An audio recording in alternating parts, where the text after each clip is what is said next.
अच्छा dear student, आज हमारा जो टॉपिक है वो है रिस्पायरेटरी डिसऑर्डर।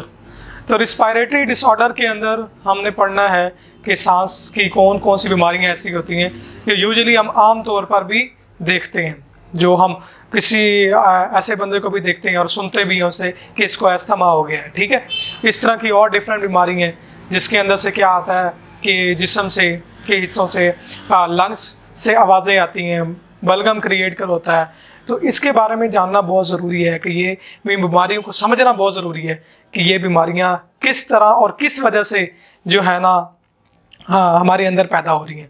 तो ये सारी बीमारियां एक दूसरे के साथ रिलेट हैं, तो ये बड़ा इंपॉर्टेंट टॉपिक है। तो आपको ये पूरा लेक्चर जो है ना सुनना चाहिए, तो फिर आपको जो है ना इसकी जो है ना बेहतर तौर पर समझ आएगी।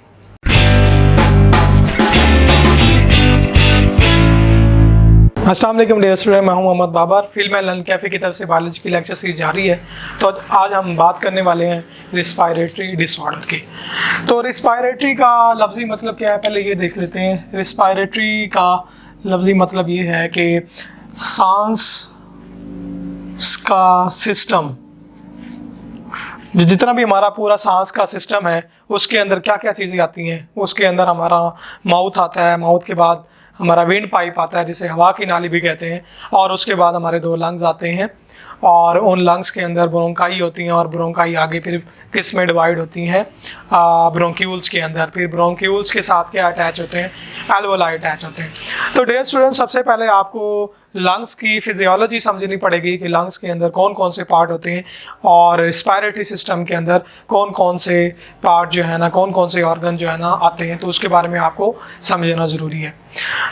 अच्छा, तो रिस्पायरेटरी क्या होता है? सांस का सिस्टम। आप जब सांस लेते हैं तो किन किन रस्तों से होकर जाता है, वो सिस्टम को हम कहते हैं रिस्पायरेटरी सिस्टम। उसके बाद अगला वर्ड जो है ना वो डिसऑर्डर है।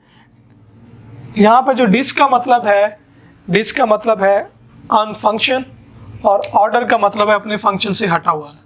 ठीक है, ऐसा डिसऑर्डर का मतलब क्या है कि 2 वर्ड्स का मिक्सचर है, जिसका मतलब है कि कोई भी बॉडी का पार्ट अपने फंक्शन से आउट है।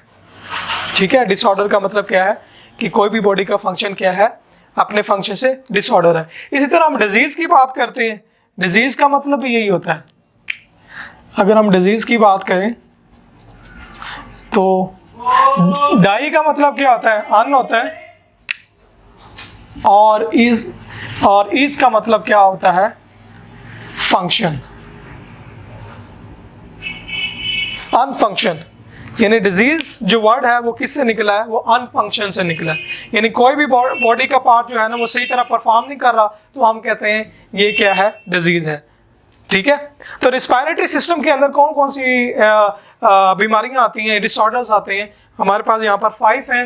ब्रोंकाइटिस है, एम्फिसीमा है, और नमूनिया और एस्मा है, और लंग कैंसर है। ठीक है, तो आज मैं आपको बताने वाला हूँ ब्रोंकाइटिस के बारे में। ठीक है, तो सबसे पहले हम लंग्स का फिजियोलॉजिकल डायग्राम देखेंगे कि लंग्स के अंदर क्या क्या और ब्रोंकाई कहाँ पर मौजूद है। ये आपका विंड पाइप है जिसको हवा की नाली कहते हैं, और हवा की नाली जब आगे जाके दोनों लंग्स में डिवाइड होती है तो ये वाला जो आपका पोर्शन है, इस पोर्शन को हम कहते हैं ये ब्रोंकाई है। ठीक है, तो ये विंड पाइप एक यहाँ एक इस वाले लंग में डिवाइड होता है और एक इस वाले, यानी राइट और लेफ्ट लंग्स में ब्रोंकाई जो है वो डिवाइड होता है।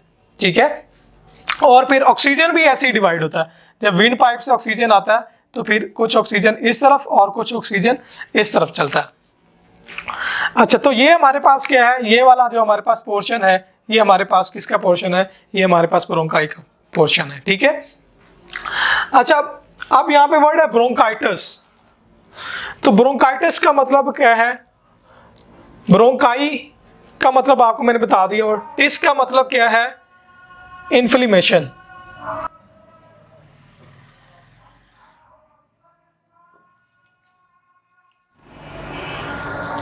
तो ब्रोंकाइटिस क्या है, इन्फ्लेमेशन ऑफ ब्रोंकाई। तो इन ब्रोंकाई के अंदर इन्फ्लेमेशन हो जाती है। अब हम पढ़ेंगे ये किस वजह से होती है और उसके क्या क्या सिम्टम होते हैं।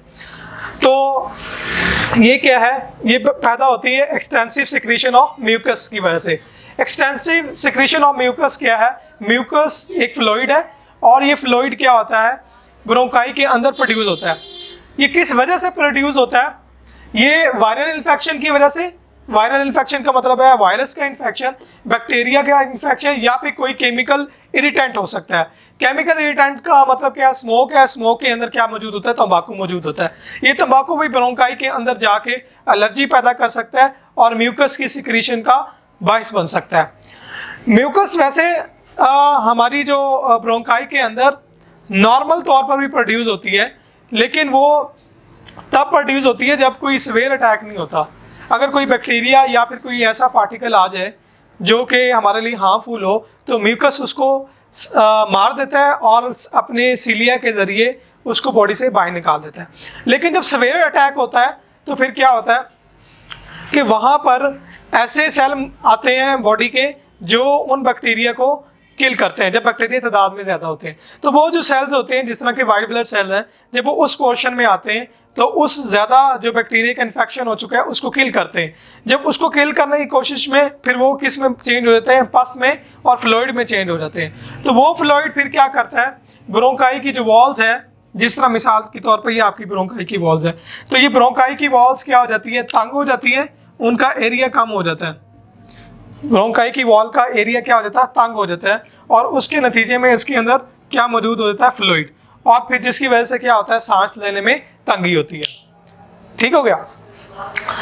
अच्छा, तो फिर इसकी वजह से क्या होता है? स्वेलिंग होती है और नैरोइंग द वॉल।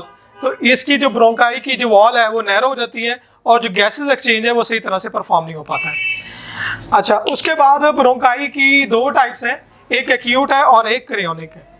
एक एक्यूट जो है वो 2 वीक्स के अंदर तक जो है ना चली जाती है और इतना ज़्यादा जो है वो पेशेंट को तंग नहीं करती।